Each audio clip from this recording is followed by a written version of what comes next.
बिस्मिल्लाहिर्रहमानिर्रहीम। अस्सलाम वालेकुम। वेलकम टू यमीज़ तड़का। आज मैं आपके साथ खुबानी की चटनी की रेसिपी शेयर कर रही हूँ।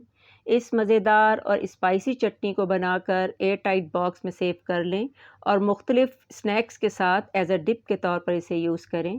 चलें चटपटी खुबानी की चटनी बनाना शुरू करते हैं। ये 1 पाव यानी 250 ग्राम खुश्क खुबानी है। इसे तकरीबन 4 कप पानी डालकर रात भर भिगो के रख दिया था। अब पानी को एब्ज़ॉर्ब करके अच्छी तरह से सॉफ्ट हो चुकी है। अब हाथ से इसे प्रेस करके इसकी तमाम गुठलियाँ रिमूव कर देंगे। फिर ब्लेंडर में डालकर इसे अच्छी तरह से ब्लेंड कर लेंगे।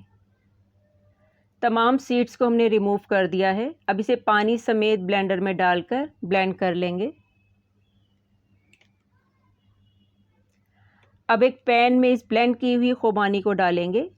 काफ़ी थिक सा पेस्ट बन गया है ये।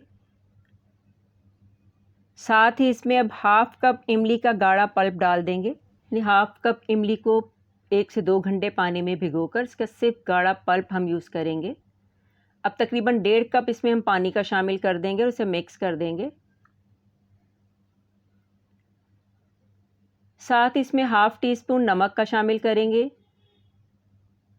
हाफ़ टी स्पून लाल मिर्च पाउडर और half teaspoon chilli flakes के शामिल कर देंगे। अगर ज़्यादा स्पाइसी चाहिए तो मिर्च आप बढ़ा दें।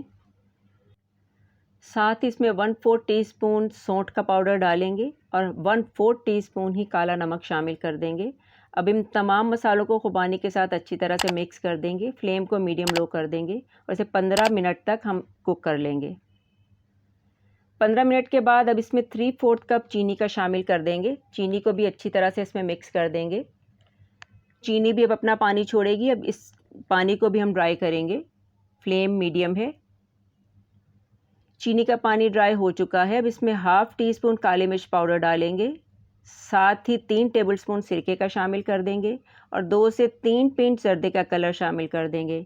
या जितना कलर आप इसे देना चाहते हैं उतना जर्दे का कलर आप शामिल कर दें और इसे मिक्स कर दें। 3 से 4 मिनट इसे मज़ीद पका लेंगे। चटनी रेडी हो चुकी है। इससे ज़्यादा थिक इसे नहीं करेंगे क्योंकि ठंडी होने के बाद भी ये थिक हो जाएगी। फ्लेम को ऑफ़ कर देंगे। अब इसे हम सर्व करेंगे। खट्टी मीठी खुबानी की चटनी रेडी है। अगर आपको रेसिपी अच्छी लगी हो तो इसे लाइक कीजिएगा और इसे फ्रेंड्स और फैमिली में भी शेयर कीजिएगा और चैनल को सब्सक्राइब कीजिएगा। खुबानी की चटनी को ठंडा होने के बाद किसी भी एयर टाइट बॉक्स में भर कर रख लें। ये 15 से 20 दिन तक आराम से चलेगी। इसे पकौड़ों, समोसों और मुख्तलिफ तरह की चाट के साथ इस्तेमाल किया जा सकता है। इस रेसिपी को ज़रूर ट्राई कीजिएगा। अल्लाह हाफ़िज़।